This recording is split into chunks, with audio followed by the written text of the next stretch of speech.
Who in their right mind is paying these prices for freaking scene lights? So if you try to order something on the internet and you Google search anything with the word overlanding in it, and it triples in price instantly, just with that word. So we need scene lights for our roof rack, and we're not paying 200 bucks for a pair that you have to assemble and do everything else, all the work mainly anyway. Here's what we've come up with. So I have purchased, this is called HDPE plastic, and it comes in bricks, any shape, form, size, fashion.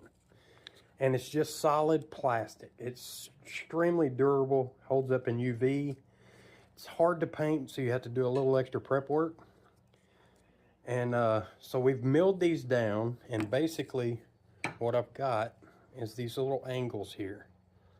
These are going to be our brackets to hold our lights.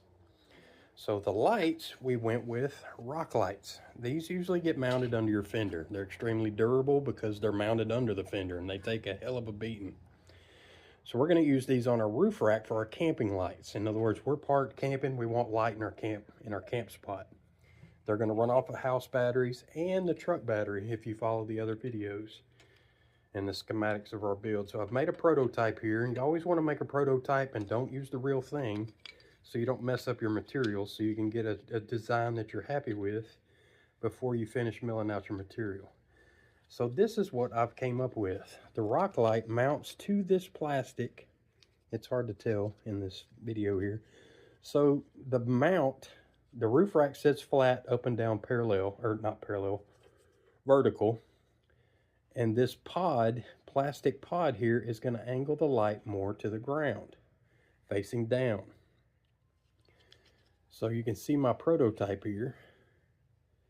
And I've got a couple of coats of satin on here just playing around. But this is what it will look like in the nutshell. This HDPE plastic was $6 on Amazon. And I've got tons of it. We're going to make 8 pods out of $8. Rock lights was like 50 bucks, 60 bucks, something like that. You always want to go with a RGB light. At the minimum, you want white and amber. White for emergency reasons, or you need to see something, you're working on your vehicle, whatever. Amber's going to give off a light that the bugs aren't attracted to. Not so much. They're still going to come around, but not as much as if they would if it was white light. Also, me and the old lady, we like blue lights when we're camping on the beach, and we like amber up in the mountains. And, you know, just the ambiance. All right, so